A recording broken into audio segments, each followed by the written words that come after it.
నమస్తే. నేను journalist YNR. Balineni Srinivasa Reddy YSR Congress పార్టీకి సంబంధించిన ముఖ్య నేత, సీనియర్ నేత, ప్రకాశం జిల్లాకు సంబంధించిన కీలక నేత. ఆయన గత కొంతకాలంగా పార్టీ అధిష్టానం పైన అసంతృప్తిగా ఉన్నారు. గత కొన్ని సంవత్సరాలుగా అని చెప్పొచ్చు.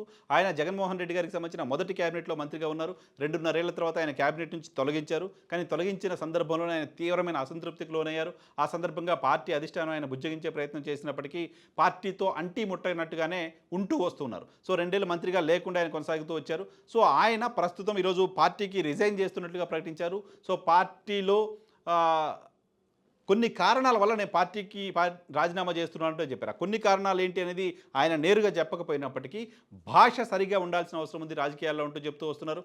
పార్టీ నాయకత్వానికి సంబంధించిన వైఖరిని తప్పుపడుతూ వచ్చారు. పార్టీ అనేక తప్పులను చేస్తుంది. ఆ తప్పుల్ని ఇవి తప్పు అని నేను పదే పదే చెప్తున్నప్పటికీ నన్ను శత్రువుగా చూసే పరిస్థితిలోకి పార్టీ వెళ్ళింది అంటూ చెప్తూ వచ్చారు.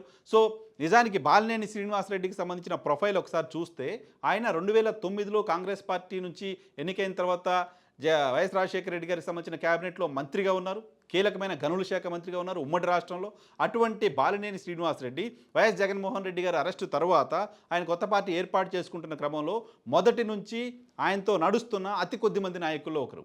సో జగన్మోహన్ రెడ్డి గారు పార్టీ పెడతారా, పార్టీ ఉంటుందా, పార్టీ అధికారంలోకి వస్తుందా, ఇవేవి కూడా తెలియని రోజుల్లో ఆ రోజు అధికారంలో ఉన్న కాంగ్రెస్ పార్టీని వదిలేసి, కేంద్రంలో రాష్ట్రంలో అధికారంలో ఉన్న కాంగ్రెస్ పార్టీని వదిలేసి, ఉమ్మడి రాష్ట్రంలో కీలకమైన మంత్రిత్వ శాఖను వదిలేసి జగన్మోహన్ రెడ్డి గారితో నడిచిన వ్యక్తి బాలినేని శ్రీనివాసరెడ్డి. సో పార్టీ నిర్మాణంలో పార్టీకి సంబంధించి మొదటి నుంచి నడుస్తున్న అత్యంత కీలకమైన వ్యక్తులు ఆయన ఒకరు ఉన్నారు. సో అంత కీలకమైన వ్యక్తి, అంత హార్డ్ కోర్ జగన్మోహన్ రెడ్డి గారికి సంబంధించిన దగ్గర వ్యక్తి, దగ్గర బంధువు ఆయన పార్టీని వదిలి వెళ్ళడం అనేది ఖచ్చితంగా వైఎస్ఆర్ కాంగ్రెస్ పార్టీకి షాక్ని కలిగించే వార్త. వైఎస్ఆర్ కాంగ్రెస్ పార్టీ పునరాలోచన చేసుకోవాల్సిన సందర్భం.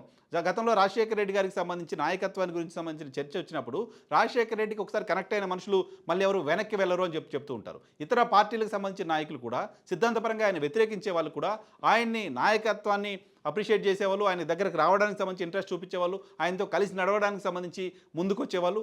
కానీ జగన్మోహన్ రెడ్డి గారితో ఇంతకాలం నడిచిన తర్వాత బంధుత్వం కూడా ఉన్న నాయకులు జగన్మోహన్ రెడ్డి గారిని వదిలి వెళ్ళడం అంటే ఖచ్చితంగా వైఎస్ఆర్ కాంగ్రెస్ పార్టీ పునరాలోచన చేసుకోవాల్సిన అవసరం. వైఎస్ఆర్ కాంగ్రెస్ పార్టీలో ప్రాపర్గా ఏదో జరగట్లేదు, అక్కడేదో కోఆర్డినేషన్ మిస్ అవుతుంది, అక్కడేదో నాయకుల అభిప్రాయాలకు విరుద్ధంగా పార్టీ రన్ అవుతుంది, ఇలాంటి ఇంప్రెషన్ కనపడుతుంది. సో బాలినేని శ్రీనివాసరెడ్డి వెళ్ళడం అనేది ఖచ్చితంగా ప్రకాశం జిల్లాలో వైఎస్ఆర్ కాంగ్రెస్ పార్టీకి పూడ్చలేని నష్టాన్ని కలిగించే పరిస్థితి కనపడుతోంది. ఆ జిల్లాలో మొత్తం జిల్లాలో పార్టీని ఇప్పటివరకు ఆయన నడిపిస్తూ వచ్చారు.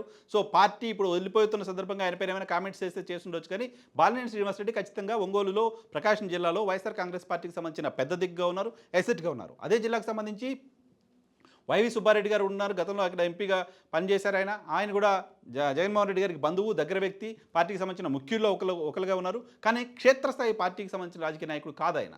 సో క్షేత్రస్థాయిలో పార్టీ కార్యకర్తలతో నిరంతరం సంబంధాలుండి క్షేత్రస్థాయి నుంచి పనిచేస్తూ వస్తూ 5 సార్లు ఎమ్మెల్యేగా పనిచేసిన వ్యక్తి బాలినేని శ్రీనివాసరెడ్డి. బాలినేని శ్రీనివాసరెడ్డి ఇంత దగ్గర వ్యక్తి, ఇంత కీలకమైన వ్యక్తి ఎందుకు దూరం అయ్యారు అంటే పార్టీ అధిష్టానం సంబంధించిన వ్యక్తులు, పార్టీకి సంబంధించిన ముఖ్యులుగా ఉన్న వ్యక్తులు ఆయన్ని కోఆర్డినేట్ చేయడంలో, ఆయన్ని గౌరవించడంలో, ఆయన అభిప్రాయాలని తీసుకోవడంలో, ఆయన అభిప్రాయాలని జగన్మోహన్ రెడ్డి గారి దగ్గరికి చేర్చి జగన్మోహన్ రెడ్డి గారికి సంబంధించిన అభిప్రాయాలను ఆయన దగ్గరికి చేర్చడంలో ఎక్కడో ఫెయిల్యూర్ అయ్యారు అనేది ఆ పార్టీలో జరుగుతున్న చర్చ. ప్రధానంగా గడిచిన ప్రభుత్వంలో, జగన్మోహన్ రెడ్డి గారి ప్రభుత్వంలో ఆయన మంత్రి పదవి తీసేసిన తరువాత సో ఆ జిల్లాలో ఆయనకి పెత్తనం లేకుండా చేశారు అంటూ చర్చ. సో ఆ జిల్లాకు సంబంధించిన స్థానిక అధికారులు, స్థానిక ఎస్పీ కావచ్చు, స్థానిక కలెక్టర్ కావచ్చు, సో అక్కడ ఇంకా అంతకంటే కింది స్థాయి అధికారులు కావచ్చు, బాలినేని శ్రీనివాసరెడ్డి మాట వినే పరిస్థితి లేకుండా పోయారు. ఆయన చెప్పిన పనులు చేసే పరిస్థితులు లేకుండా పోయారు. ఆయన ఇచ్చిన ప్రధానమైన ఎన్నికల హామీ ఇళ్ల స్థలాల అంశానికి సంబంధించి కావాలనే జాప్యం చేశారు. బాలినేని శ్రీనివాసరెడ్డికి సంబంధించిన అనుచరులపైన కేసులు పెట్టారు.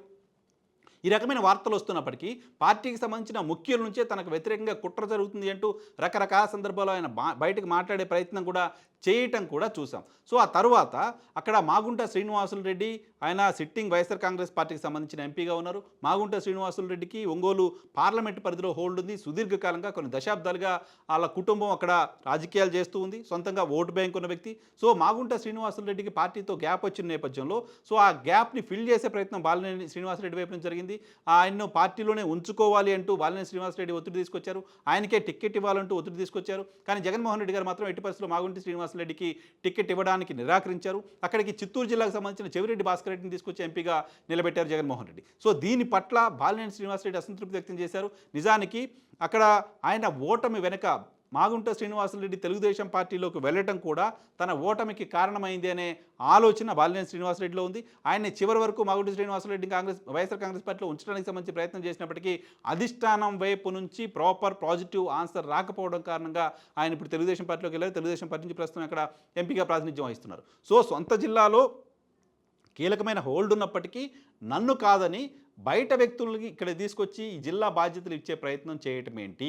అలాగే ఈ జిల్లాకు సంబంధించి పార్టీ పుట్టినప్పటి నుంచి ఈ జిల్లాకు సంబంధించిన సాధక బాధకాలను నేను మోస్తుంటే మాదిమూల సురేష్ అనే వ్యక్తిని 5 సంవత్సరాల పాటు ఈ జిల్లా నుంచి మంత్రిగా కొనసాగించి నన్ను 2 ఏళ్లకే తీసి పక్కన పెట్టాల్సిన అవసరం ఎందుకు వచ్చింది? సో ఈ జిల్లాలో పార్టీ నిర్మాణం కోసం పనిచేసిన నాకు అధికారంలోకి వచ్చిన తర్వాత మీరిచ్చిన గౌరవం ఇదేనా? ఉమ్మడి రాష్ట్రంలో మంత్రి పదవిని వదిలేసుకొని వచ్చిన నాకు సొంత జిల్లాలో కనీసం తన మాట పార్టీలో కూడా చెల్లుబాటు కాని పరిస్థితికి కారణం ఎవరు?